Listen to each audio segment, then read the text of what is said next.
Good. Hello, everyone. Welcome back to another episode with Reinforce the Horse. So today we're going to be talking about an interesting topic. What are we going to be talking about today? I kind of wanted to talk about emotional healing with the help of horses because I've had quite a week. Yeah. So, in that way, what is emotional healing? Do you know? I Or mean, do we know? I guess I've gone through a lot of grieving. So I guess grieving is part of emotional healing. Yeah, so talk about that a little bit. Like, what do you mean by grieving? Well, I mean, many of you may know I lost my first horse back in March. Grieving with her, that was probably like the worst case of grieving and the first case of grieving that I've had. And there was, there was a time where at first I couldn't accept the fact that she was gone. I literally heard her and I saw her and I felt her and I saw her take her last breath. Like I was there when she died. And a lot of that was like, I guess, learning to accept that she was gone. And when I finally accepted the fact that she was gone, like it was kind of like something left. And I can't really, like, that's interesting to explain, but it was like a breath of fresh air or like weight that I was carrying that just, it left. So, I remember in that time that we kind of discussed the stages of grief. Yeah. Um, and how we go through, various points of reference within that process. Like, first you're really sad. You go through like a denial stage. You go through an angry stage. You go through acceptance, and then ultimately true peace and healing. And I don't know if that's the exact like technical uh, ones, but those are the stages that kind of come to mind for me. So what I found with working with the horses, and this is talked about a lot in a lot of different ways and texts, and just people who know, like the horse mirrors our emotions and those types of things. Um, uh, I found that the more like focused I am on being vulnerable and actually wanting to heal from emotional, call it trauma in my life, whether it be the death of a loved one, a death of a horse, um, you know, issues from things like military service, divorce, whatever it might be, like the negative aspects in life, um, the more I'm open to more or less sharing that, I guess, with and through the horses, the more they're willing to do the same. And so I want you to talk a little bit, like our last episode was on how we love when our horses lay down. Mm-hmm. And um, so just uh, day before yesterday, in the evening, Cody laid down completely, and it was a very emotional process for both of us. Again, I bring up James French trust technique, and he talks about when an animal goes into what he calls an REM sleep. So on a scale from 1 to 10, like a thinking mind, uh, 10 would be this horse or animal or person even would be like really thinking. I like the example of a dog, where a 10 would be like a snarling, barking dog, and he's on alert, and he's perhaps going to maybe try to bite somebody or something. And a 0 is a deep sleep, and James calls it a healing sleep.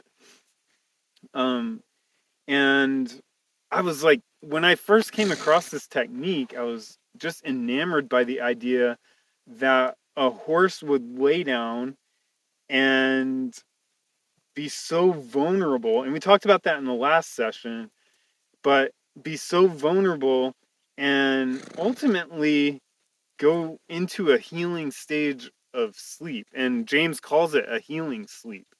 Uh, and he says, and his idea is that when they're in that stage, they actually release trauma from the past. And this isn't just um, focused on horses alone, dogs, cats, other animals, and such, and even humans, rather.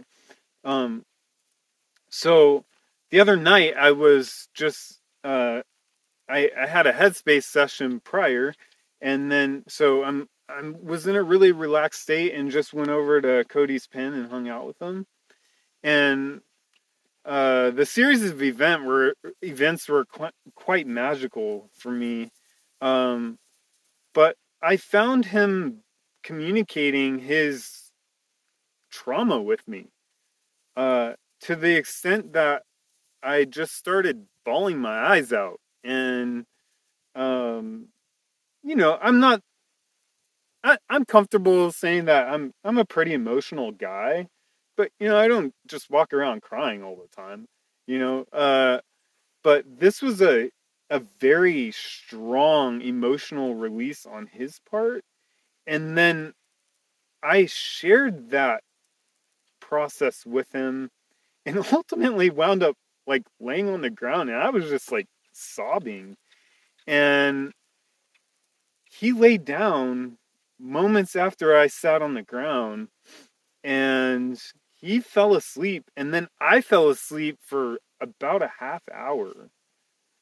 And when we both woke up, uh, we had the strongest connection that I've ever had with any animal, uh, bar none. So, and I do feel that we both processed and shared with each other in what felt like a magical sort of way.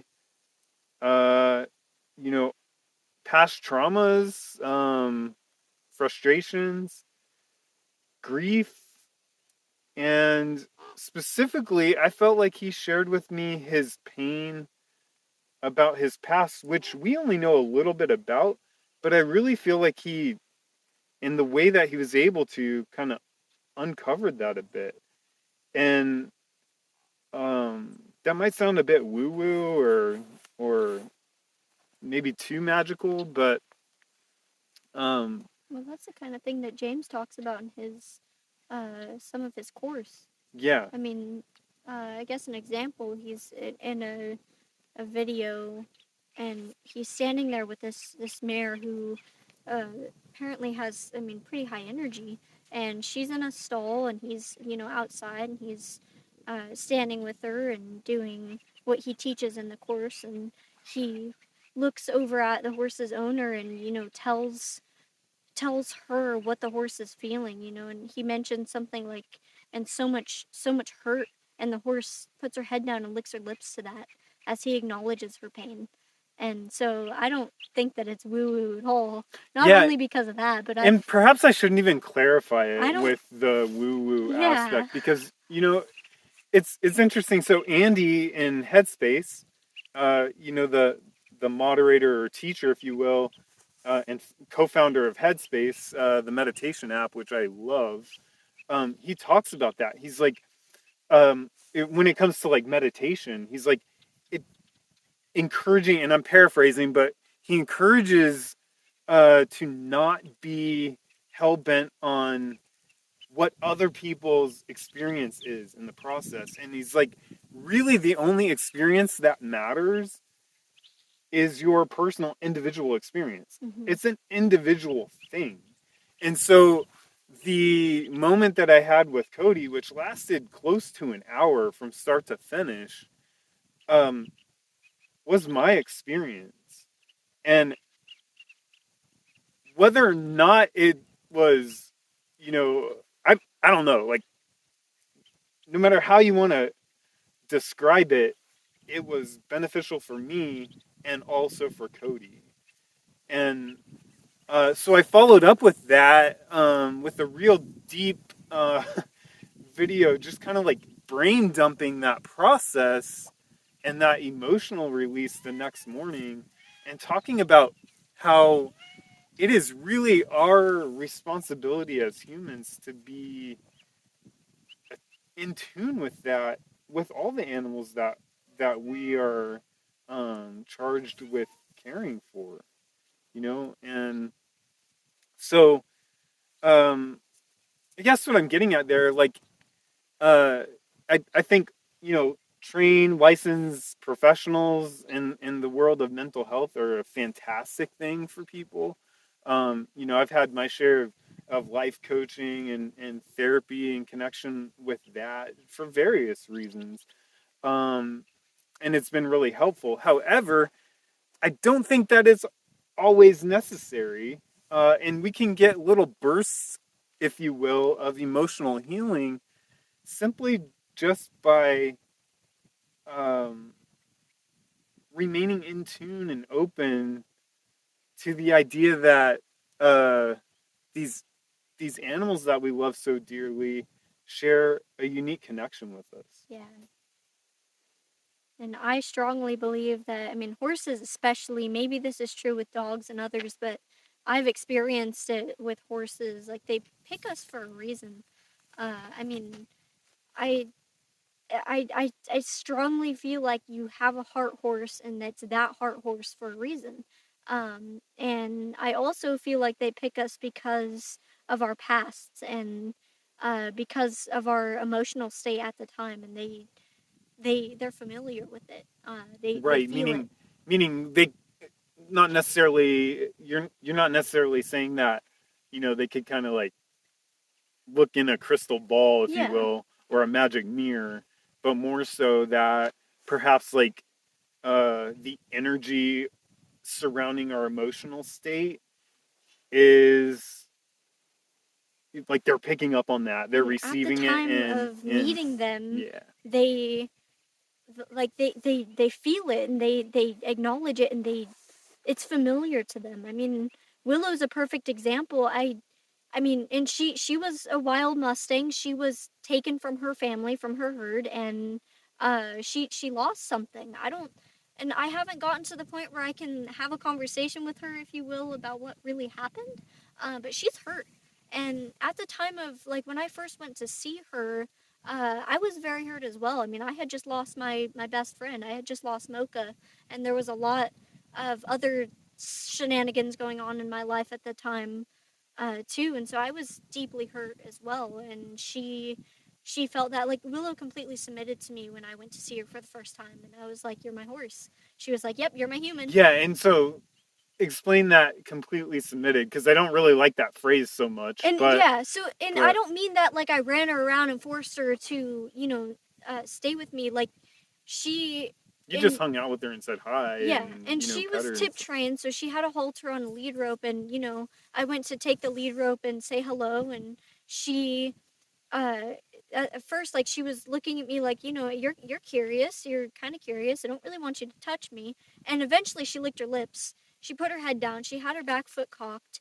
and when she took a deep breath at a time She too. did, yeah. And when I went to say goodbye to her for the last time before deciding whether she was going to come home, I whispered, I said, "That's a good girl, Willow." And she put her head down, she licked her lips, like she liked her new name. And since her coming home, there's been a lot of bonding, a lot of trust and communication that we've been building. And And would you um say a lot of emotional healing? yeah, I mean, I strongly believe Willow has helped me, and I don't believe I'm fully grieved Mocha yet, but she's helped me get to where I am. And um definitely progress um, quite quickly through those initial stages yeah, of grief. Yeah. and it's really cool like to have a friend and someone who I mean, just like stand like she's an emotional sponge. Like there are times where I'll go in her pen and I'll be like, I can't dump everything on Willow because I can't put my agenda first. She has to come first when I'm with her. She won't want to hang out with me. That's kind of I mean what we've come to the conclusion And of. meaning, the way I interpret that is they they're very good at living in what we call the present moment. Yeah. Like they're not concerned with time frames. Like time really is a human construct. And they don't I would say that they don't even have a concept of time because I've walked out at 2 o'clock in the morning, midnight, 9 o'clock at night, 6 o'clock in the morning. It doesn't matter. They're they're always willing and able and Yeah. like curious and um yeah, I don't believe that they live on any sort of timetable. And so it's interesting, like when we start putting our time expectations on them of like, uh, we've got a, I've got a meeting in 10 minutes. You need to get back in your pen. They're right, they like, check heck out. no. Yeah. Yeah, they really And check it's out. not like, I heard going back in my pen or this, that, or the other. It's the fact that I'm rushed and now And you're not rushed present. yeah. Yep. And I don't want to hang out with you, so I'm going to go graze over that patch of grass over there. And we're not saying that you just have to give them 24/7 all the Yeah. time. Uh, what I think we're saying is that even if you say you only have 10 or 15 minutes to spend with them, it's checking where your emotional state is and where your mind is ultimately, and just being really mindful about that. Yeah. Yeah. And that's the thing. I mean, I've gone in Willow's pen without, just kind of paying attention to her and asking her how she's doing, and I end up like, you know, next to her like bawling my eyes out because like we're having a conversation. I mean, I was brushing her one time and she's to the point now where she doesn't really care if I brush her. She'll stand there. I don't have to be in an active training session. And so I just kind of go in there and just brush her. And I don't know how it came up. I was humming a song or something and she was just like super chill. Like she likes music. And so I was just kind of, humming and I wasn't really paying attention to her until I did, and there was something that she wasn't like something didn't sit right with her that morning. And I'm doing the brushing her, checking, making sure she's not in any pain. And, I just kind of go up there and just ask her, what's up? And she just puts her head down and we have a conversation about how we're both hurting. And that's why I was crying is like simply because, I'm asking her what's up and she's, I'm hurting. And not it's mental pain. It's trauma. It's stuff that she's not quite comfortable with yet. And in that same time, like there had been something that happened or something that I was uncomfortable with, and I just, you know, And this is interesting to me because like a few sessions ago we talked about the evidence-based horsemanship book by Dr. Stephen Peters. Great book, by the way. Uh, Definitely takes a scientific approach, and the mechanics and the makeup of the horse's brain versus the human brain, which I find absolutely fascinating. But at the same time, it's like, to me, there's a lot of these like emotional things and like um things that can't really be described and explained scientifically necessarily, but they're kind of open for interpretation. So like that situation that you describe of like having a very emotional state, and I like, and we're not the only ones. Clearly, I mean, I've heard plenty of stories of like, you know, um, in fact, I've heard stories of like war veterans who have like extreme cases of like post traumatic stress disorder and other things, and very very strong like titanium walls around them. Just being in the presence of the horses. Uh, Being flooded with an emotional response and tears flowing, just because uh, the horses allow that open opening of that emotional state in a way that I think is unexplainable. Maybe there's some science behind it, and I'm sure there is, um, but it leaves me wondering, like, uh, they can't speak English, but clearly they're picking up on our emotional state and our energy, and they're using that somehow in their brain eh, or their heart or their spirit. I don't, or a combination of all of those, and processing it themselves. And then what I found is the more we uh, fine tune that attunement and like actually get in sync with it, the more they're willing and able to train and want to do things like, for instance, get on the trailer and take walks and ride and do all those sorts of things that us humans want them to be able to do. Mm-hmm. And to me, that's quite amazing. And we've seen it.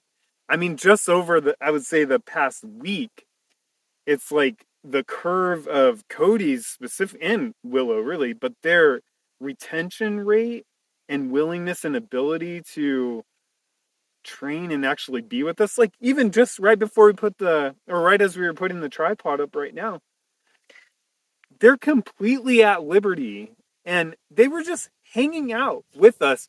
And until we shifted our focus away from them to do something else, they were right here. The moment we shifted our attention, now they're, a few hundred feet that way. Yeah. And um, perfectly cool. Yeah. So, yeah, it's.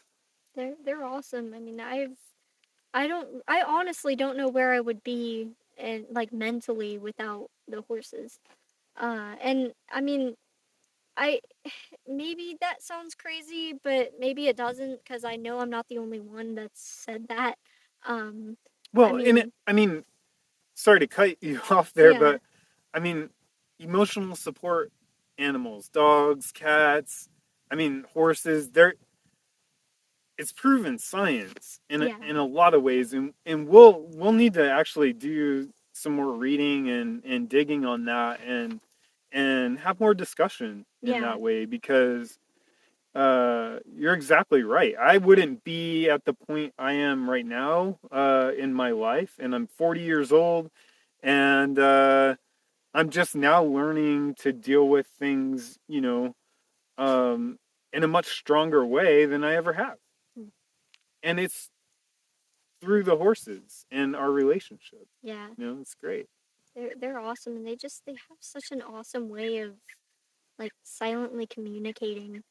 And it's like it's really cool. I mean, when we're able to train them to clearly say like no and yes and I want this or I want that, Yeah, and they're not only communicating like with how their instincts tell them but how we've trained them. And then I mean they're just always like they're there. And they I mean there was some sort of quote that I read somewhere, and I'm not very paraphrasing, but it's like um it mentioned something about how the horses they're just able to communicate with you, and they're very forgiving. And it's like you could do anything to them as long as you mean well and you're trying your best, and they'll come back and do their best as well. yeah, I mean it's all about like, and I'm not saying like it's all about them and not about us. Like I feel like in a lot of ways they put us first too, if we hmm try to put them first. Like they're to me, Willow's another friend of mine, and she doesn't communicate my language per se, but she does. They communicate in their own little ways, and they're awesome counselors and therapists just in their being. right. Yeah, I find that just being in awesome. their presence. Which brings me to something I came across, and I didn't dig into it to like validate it too much, but there was some research done um, on like the electromagnetic field, I think, of hearts and heartbeats. And so a human heart like casts, a small area around them, and the electromagnetic field of the horse's heart is much larger, and it's actually like the rhythm of the horse's heart is such that it's the same as ours is when we are like in a good mood and feeling good. And so uh, just being around the horses and um, feeling their heartbeat from you can't see, taste, or smell it, but it's going on, and we're kind of receptive to that subconsciously, and and that's why we feel better and emotionally stronger just by being in their presence. And I don't know if that transcends, to other types of animals or not, but at least this particular study was talking about it with horses, and I couldn't agree more. It's just like you, for me, I walk up to them and I feel better. You just like I gotta smile. Like Yeah. they're so freaking cute and they're just like so sweet. And they're just like they're beautiful creatures. Like So clearly, we're a little biased, and if you don't have a horse, you might want to think about getting one. true No, fact. but they do require a lot of time and effort and focus and training. I mean, we put a lot of time with them each week, each day, um, amongst getting other things done, and yeah, so they've helped us heal emotionally from a lots of different things. I think equally, we're helping them, um, and it's really cool to just partner with them in that journey, and to be open to uh, how it unfolds. Yeah, Yeah. got a good point there. So if you guys haven't heard yet, we are trying to complete a series, and we have a couple guests scheduled. Or right now we only have one guest scheduled, with a couple others in the works. We're trying to get maybe half a dozen people to tell your story about how horses have changed your life in one way or another. And, we can connect online and do, uh, you know, a podcast interview session with the three of us. And, um, we want to get those stories out maybe late this quarter of the year. And of course, we're going to tell our story or our stories in that process. So if you would like to share your story on our podcast, just shoot us an email at podcast@reinforcethehorse.com. Or you can connect with us on Facebook. We're there pretty often. Uh, and we would love to hear from you and your story, and perhaps maybe you share some of your emotional healing uh, Yeah, it'd be aspects really of your horsemanship yeah, journey. it'd be really cool to hear other stories than just ours. So please come onto the show. And also, if you would prefer to remain anonymous, I know that's typically not how podcasts go. I'm not too sure. Yeah, Um, we could do but that. I mean, if you'd like your story to be out and your name or whatever remain anonymous, send us an email at our email. Podcast@reinforcethehorse.com. And yeah, and we can arrange for that as well. Yeah, So because if you just want to send it in anonymously and we can read it, yeah, we do have a short questionnaire that will help you prepare for it, and we can send that over to you as well. Well, thank you so much for listening to this short session on emotional healing with horses. Perhaps we'll unpack it a little bit more in the future. yeah. Have a great day, everybody. Thanks so much. Bye.